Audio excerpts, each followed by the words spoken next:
Up here, can I stand down there with my brothers and sisters? Everybody bring it in. If you're comfortable, bring it in closer. Come on, I'm not sick. Bring it in. I'm the last speaker, so let's all bring it in. Let's stand together, literally and figuratively. Thank you all for coming out today. Beautiful state where I was born, right down the street. I think my mom's here somewhere, right down the street. I love this state. We stand at a crossroads. HB1 and SB88 claim to protect us under the banner of national security. Let's be clear, real national security is handled at the federal level.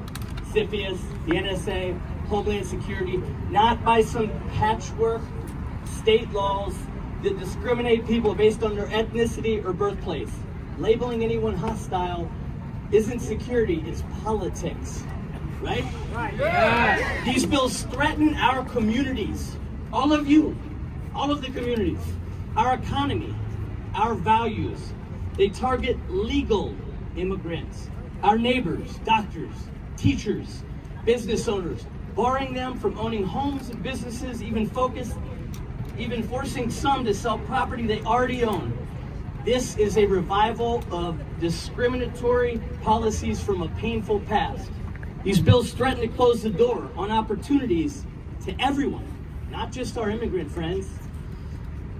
When enacted elsewhere, laws like these drive away talented students and professionals, taking their ideas and businesses to more welcoming states. That makes Ohio less competitive, less innovative, and puts our future workforce at risk. Sorry about that, I got tangled up. Most damaging, these bills stoke prejudice and division. In places they pass, hate incidents have surged, especially against Asian Americans. Civil rights suffer, neighbors feel less safe, and communities grow poorer and more divided. Real safety comes from unity and welcoming those who want to contribute, learn, and build with us. Most importantly, these bills do not reflect the will of Ohio voters, the very heart of representative government. Over the past few months, we've met with nearly 24 legislators, winning strong backing from the Democrats and even some support from Republicans as well. In fact, I personally invited all 99 members of the House of Representatives and 33 members of the Senate to join us today. Many responded with messages of support. One response stood out. Senator Andrew Brenner wrote, "I don't want communists owning anything in the United States." Let that resonate. I replied to him, I agree. None of us want communists in the United States, but this legislation doesn't stop foreign adversaries, discriminates against people based solely on nationality, with no evidence of wrongdoing.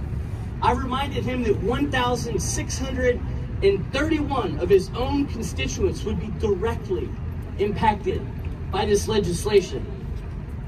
I'm talking about women, children, elderly, all of you. 5 days later, I'm waiting for a response. This is why we are mobilizing. This is why we are here. We won't stop until every one of his constituents, every one of his donors knows where Senator Brenner stands. If he won't represent the people, we'll find someone who will. Yeah. Ohio has always been a place of innovation and hope. The Wright brothers, Neil Armstrong, the rock and roll, and the Hall of Fame. It was a gateway to freedom on the Underground Railroad, offering escaped enslaved people a critical path across the Ohio River and routes northward to Canada. Ohio is the home of Jesse Owens, the Olympic champion who defied Nazi racism in 1936, became a lasting symbol of courage and equality. As my good friend Don mentioned just a bit ago, when Japanese Americans were released from World War II internment camps, several Ohio colleges welcomed them. Among them was Oberlin College, the first in the U.S. to admit both black students and women, which became a training ground for future civil rights leaders. Do these bills really reflect Ohio's legacy? Does it sound like Ohio? No. But Ohio has a choice. We can differentiate ourselves by rejecting the bills, standing for fairness, unity, and opportunity. We can protect the Ohio that all of us so cherish. One that welcomes immigrants as builders of our community, not as threats. Let us send a message loud and clear. Ohio chooses unity, not division. Say no to HB1 and SB88. Say no to the wonderful people. If I am welcome here, you are welcome here. Wo ein Amen. Thank you.